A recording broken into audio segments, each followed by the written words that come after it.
உங்ககிட்ட ஒரு ரகசியம் சொல்லணும். என்ன ரகசியம் அப்படின்னா, சந்தோஷமா இருக்கிறது எப்படி? ரகசியத்தை இவ்வளவு சத்தமா சொல்லுவாங்க? ஆமா, எல்லாருக்கும் தெரிய வேண்டிய ரகசியம் அப்படின்னா கண்டிப்பா சத்தமா தான் சொல்லணும். மகாபாரதத்துல ஒரு கதை வரும். பாண்டவர்கள் குழந்தைங்களாக இருக்காங்க, அதே மாதிரிதான் கௌரவர்களும் எல்லாம் குழந்தைங்க. ஒரு ஆசிரமத்துல எல்லாம் விளையாடிட்டு இருக்கும்பொழுது அவங்களுக்குள்ள ஒரு சின்ன போட்டி வருது. என்ன போட்டி அப்படின்னு சொன்னா, கைய மடிக்காம கீழே ஒரு சொட்டு கூட சிந்தாம சாப்பிடணும் அப்படின்னு. கதை போகும்போது பார்த்திருப்பீங்க, கௌரவர்கள் தாங்களா முயற்சி எடுத்து கைய மடிக்காம எப்படி சாப்பிடுறதுன்னு முடியாம எல்லாம் கீழே விழுந்துற மாதிரியும், பாண்டவர்கள் தங்களுடைய கையை மடிக்காமையே ஒருத்தர் சாப்பாடு எடுத்து இன்னொருத்தருக்கு ஊட்டுற மாதிரியும், அப்படி ஒரு சொட்டு கூட கீழே சிந்தாம மத்தவங்க ஒருத்தருக்கு ஒருத்தர் ஊட்டி வெற்றி அடைஞ்சிடுற மாதிரியும் இந்த கதை. இது கதை மட்டும் இல்ல, மத்தவங்க சந்தோஷமா இல்லைன்னா நம்ம சந்தோஷமா இருக்க முடியாது. அந்த ரகசியத்தை தான் உங்ககிட்ட சொல்ல வரேன். பக்கத்து வீட்லயோ, எதிர் வீட்லயோ, அடுத்த வீட்லயோ, பக்கத்து வீதியிலயோ, இல்ல நமக்கு அதிகம் அறிமுகம் இல்லாத என்னைக்கோ நாம பார்த்த ஒரு நபராக இருக்கலாம். இந்த யார் வீட்டுல எங்க வருத்தம் இருந்தாலும் உங்களால சந்தோஷமா இருக்க முடியாது. இப்ப வந்துட்டு போன பேரிடர் நமக்கு அதைத்தான் சொல்லிட்டு இருக்கு. பேரிடர் வராத போதும் அதுதான். சந்தோஷமா இருக்கணும் அப்படின்னா, எல்லோரும் இன்புற்றிருப்பதல்லால் வேறொன்றறியேன் பராபரமே. எல்லோரும் சந்தோஷமா இருக்கணும் ஆண்டவா அப்படின்னு வேண்டிட்டா மட்டும்தான் அதுக்குள்ள நம்ம வர முடியும். நான் மட்டும் சந்தோஷமா இருக்கணும் அப்படிங்கறத விட முட்டாள்தனமான பிரார்த்தனை வேற எதுவுமே கிடையாது.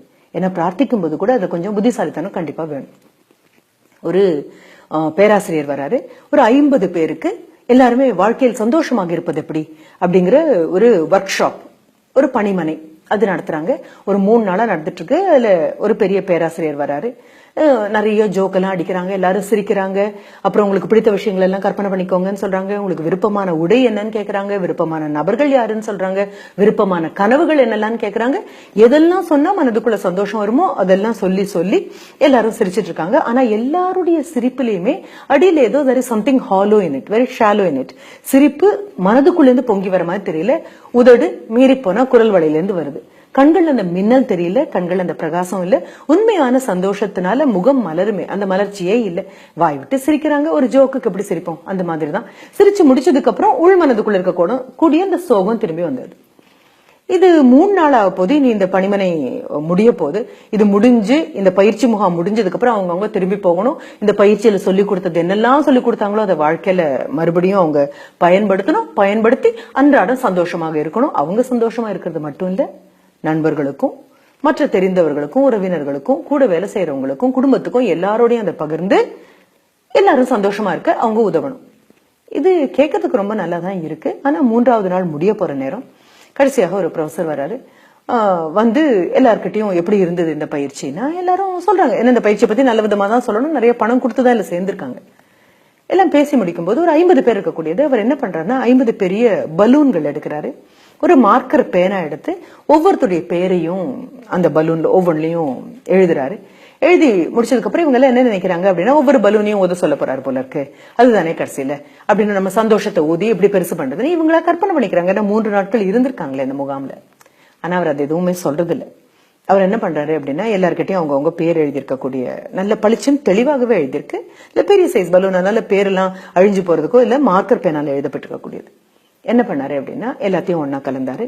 கலந்து இவங்க ஒரு 5 நிமிஷம் வெளியில ஒரு டீ குடிக்கிறதுக்கு இவங்க எல்லாம் போனாங்க. போயிட்டு திரும்பி வந்ததுக்கு அப்புறம் எல்லாத்தையும் ஒன்னா கலந்து விதவிதமான வண்ண வண்ண நிறங்கள் இருக்கக்கூடியது வண்ண வண்ணமான மார்க்கர் பேனால எழுதப்பட்டிருக்கு.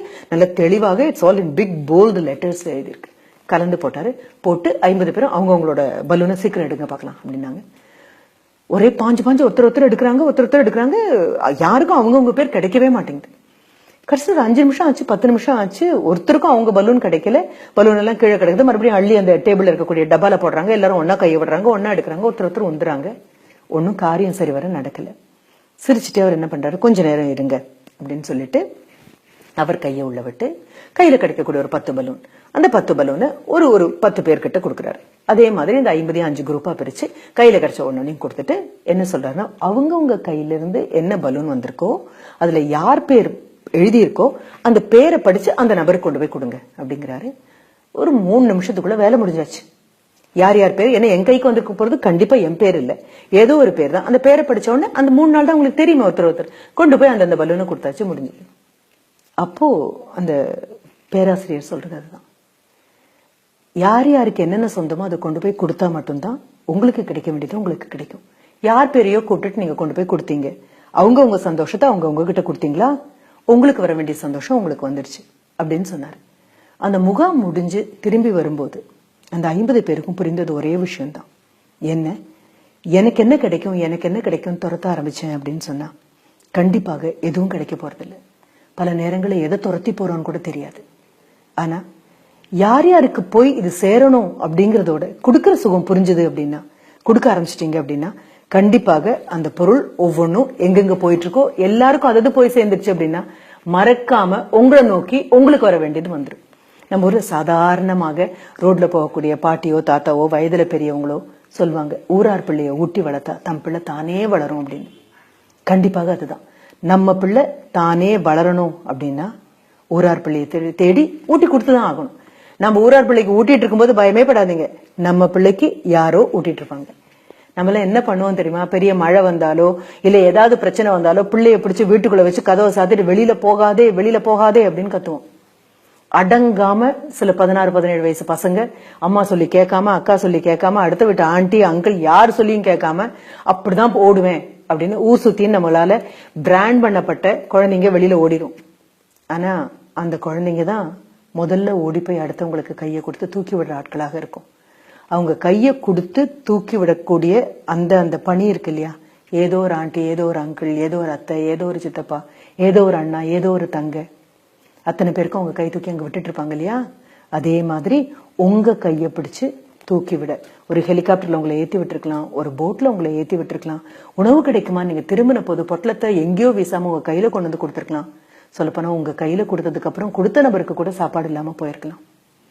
அடுத்தவனுடைய சந்தோஷத்து மேல அதிகம் அக்கறை காமிச்சு நகர்ந்த எல்லோருக்கும் தன்னை போல சந்தோஷம் அவங்கள நாடி வரும். சந்தோஷத்துக்கு மட்டும் இந்த ரொம்ப அழகான ஒரு குணம் இருக்கு.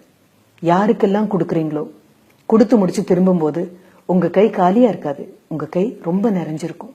அன்புக்கு இந்த குணம் உண்டு. கொடுக்க கொடுக்க வளரக்கூடியது.